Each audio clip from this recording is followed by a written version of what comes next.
எருசலேம் நகரத்தில் பெத்ஸ்தா என்ற ஒரு பெரிய நீர்க்குளம் இருந்தது. அங்கு பல நோயாளிகள், குருடர்கள், நடக்க முடியாதவர்கள் மற்றும் பலவீனமானவர்கள் குணமடைய காத்திருந்தனர். அவர்கள் அனைவரும் ஒரு விஷயத்தை நம்பி அங்கு கூடியிருந்தார்கள்: ஒரு தேவதூதன் வந்து நீரை கலக்கினால் அதில் முதலில் இறங்குபவர் உடனே குணமடைவார். அந்த குளத்தின் அருகில் 38 ஆண்டுகளாக முடங்கிய ஒரு மனிதன் இருந்தான். அவன் எத்தனை முறை முயன்றாலும் நீர் கலங்கியவுடன் முதலாவது இறங்க முடியவில்லை. அவனுக்கு உதவ யாரும் இல்லை. ஒரு நாள் இயேசு அந்த குளத்துக்கு வந்தார்.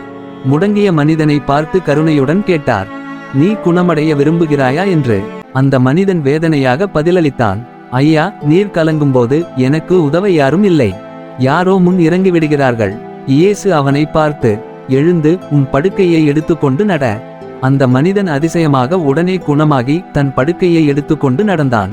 அதை பார்த்த யூத மதத்தலைவர்கள் அவரிடம் வந்து, இன்று சப்தத் தினம், நீ ஏன் உன் படுக்கையை எடுத்துக்கொண்டு நடக்கிறாய் என்று கேட்டார்கள். அவன், என்னை குணமாக்கிய மனிதர் இப்படி செய்ய சொன்னார் என்று பதிலளித்தான். பிறகு இயேசு அவனை மீண்டும் சந்தித்து, இனி பாவம் செய்யாமல் இரு, அப்பொழுது உனக்கு மேலும் தீமை வராது என்று அறிவுரை கூறினார். இந்த நிகழ்வு நமக்கென்ன சொல்லுகிறது? நம்பிக்கை கொண்டால் தேவன் நம்மை குணப்படுத்துவார். இயேசுவின் கருணை எல்லோருக்கும் கிடைக்கிறது. நம் வாழ்விலும் நம்பிக்கை வைத்து கடவுளின் வழியில் நடக்க வேண்டும்.